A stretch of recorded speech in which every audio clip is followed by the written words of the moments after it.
natin sa ating pamamana mga lods, sa ating Let's Bear Fishing Adventure kasama sila Eugene, si Parionski, si Jadil at si Joshua. Andito kami ngayon sa may Barangay Biga at dito naman kami mag-uumpisa. So bagong lahat ay shoutout muna kay Master Rapis Bear Fishing, Master Renan Fishing Adventure, Master Pine Expert One Life History, kay Master John Fishing TV, kay Master John TV Vlog. Thank you sa inyo mga master at dive safe palagi. So ito, bumaba na kami sa may tabing dagat mga lods. Dito naman kami dumayo kasi maalon na ito rin sa lugar namin dahil sa habagat. Ito na nga yung mga kasama natin. Prepare for dive na at meron pang nauna na sa atin mag-sport fishing mga tayo sa Barangay Biga. So dive na tayo mga lods. Medyo may kalabuan yung dagat dito, yung spot natin kasi maalon pa rin at umaabot talaga yung alon dito sa Barangay Biga.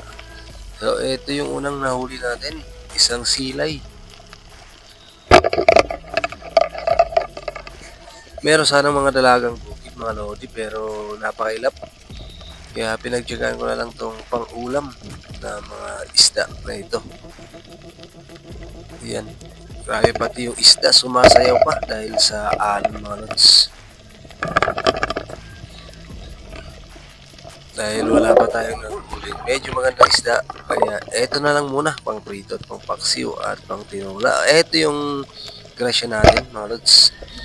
Isang 2.6 kilos na cuttlefish at meron pa yung kasamang emperor fish. Pero yung malaki yung pinili natin syempre. At naibenta natin ito ng 390 pesos dahil sa tag 150 per kilo yung bentahan dito sa lugar namin. At ayun, meron pang isang needlefish mga lods. Ngayon lang ako ulit nakahuli ng ganito kalaki. Kahit hindi na nila season. Ayan. At dito naman sa susunod nating dive, nakawala to kay Jadil, yung isang sinamuro or dalagang bukid o blue stripe fusilier naman sa English kung tawagin yung isdang ito. Tag 200 pesos per kilo din yung bentahan nito dito sa lugar namin. At hanap ulit tayo. So ito na lang, isdang baklid na sinasabi na bawal daw to sa mga bagong panak o dahil nakakabinat daw. So eto, pusit. Good size na, kaya banatan na natin yan. Ganito lang tayo yung buhay namin dito sa isla mga lods. Dahil malapit sa dagat, yung halos lahat ng barangay at maliit lang yung isla namin na merong 15 barangays. Kaya halos pangingisda talaga yung hanap buhay dito at pagsasaka. So eto, swerte natin, isang black-eyed tick-lip rush or labayan kung tawagin. Nandito naman sa amin, Gabilan. Yan, napakalaki na. Hindi natin ito ibebenta kasi masarap itong pang tinola dahil mataba yung isang ito. Hindi po ito parrot fish mga lods. Isa itong rush o kauri din ng triple tail rush. So ito, pangalawang pusit. Dali na natin. Napakasarap ng tinola ng pusit na ito, lalo na pag ganitong klase. Yan. Pero pabalik na kami dito mga lods kasi nakikisakay lang tayo kay Jadil. At sumunod lang tayo sa kanya dahil sila Ondo at sila Eugene ay may sarili sasakyan din. And ako naka backride lang kay Jadil kaya susunod tayo. Siyempre wala tayong sasakyan. Kinuha na rin natin ito. Pandagdag ulam, isang soldier fish or pulang banog. At dito naman sa susunod, isang barred spine foot or taragbago o tagbago lang kung tawagin ito dito sa isla na tag 100 pesos per kilo din yung presyo nito. Pero sa ibang lugar, nako, nasa 350 per kilo siguro to. O higit pa nga. At eto, di ko alam talaga kung anong pangalan ng isdang ito. Masarap din tong pang tinola dahil mataba yung isdang ito. Nagpahabol pa nga to sa atin mga lods. Ayan. Dahil sa kalabuan ng dagat, halos hindi natin nakikita. Sa pulgang isda ka. Ayan. At dito naman, sinuwerte tayo. Bali, dalawang malalapad na samaran at ayun yung isa. Buti na lang at nagtago pa nga siya, nasundan pa rin natin at ito lang siya. Sa pulgang isda. Bali, 1.4 kilos pala mga lods yung dalawang samaran na ito, or kitong kung tawagin dito sa isla, at na benta lang natin ng 150. Okay na rin yun mga lods. Presyo lang naman yun, tapos sana biyayaan na lang tayo ulit kasi hindi ko na ito nasama o naiuwi sa bahay dahil binili na agad nung dumating kami doon sa bahay nila J-Dill. So eto na nga, umahon na nga ako manood sa down na si J-Dills. Sobrang labo na ng dagat at medyo lumaki na yung ano.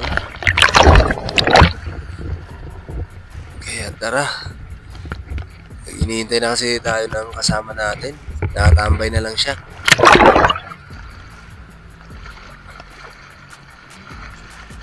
At yung tatlong kasama naman natin ay bumalik na rin dito sa pinaglayo namin. Akala ko na dumiretso sila hanggang dun sa may mga kabayan talaga sa Barangay Biga, pero hindi na pala. So eto, yung huli ni J-Dill mga lods. Ito naman yung sa akin. At swerte naman merong tubig pala dito sa may ahunan, kaya nagbanlaw na lang ako para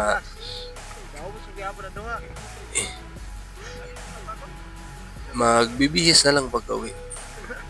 Ayan. At pagkatapos ng makapagpahinga at makapagbanlaw mga loads, ay dandan na kami umakyat pabalik dun sa may motor. So let's go na. Kaya thank you for watching mga loads, at walang sawang suporta. Sa hindi pa nakapag-subscribe sa ating munting YouTube channel mga loads, ay sana naman makapag-subscribe ka lang pa, leave like, comment, and share na rin mga idol. At dahil hindi ako nakapag-video nito nung biyahe kami mga lods, kasi ako yung may hawak ng dalawang lalagyan ng isda at spear gun, tsaka yung mga yapak, kaya mahirap na talaga yung pwesto, kaya hindi ako nakakapag-video. Papakita lang natin yung huli natin pagka uwi. At eto nga, nilagay ko na yung huli ni J-Dill sa lalagyan ko para hindi na talaga maraming hahawakan, kasi wala kaming lalagyan na tulad ng balde o para mapaglagyan ng ating isda. Ito na yung mga yapak at spear gun mga lods. Ayan, ganyan lang yung pagkakahawak ko, at nilalagay ko lang to sa ating balikat at hahawakan na lang natin yung isda. So eto na nga, dito na nabili yung ating samaran na 2 piraso.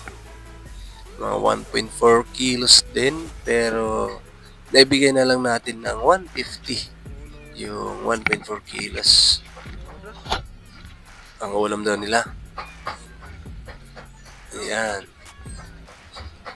So, saktong-sakto rin dahil may income agad tayo sumalubong. Kaya thank you Lord talaga sa blessing at grasya na nahuli natin sa gabi ito. At uwian na mga lods. Dahil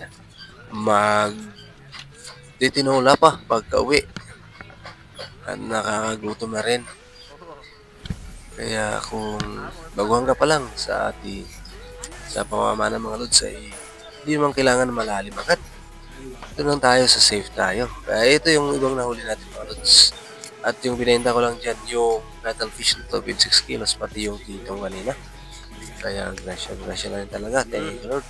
Thank you for watching mga lods. At see you in the next video. Paalam.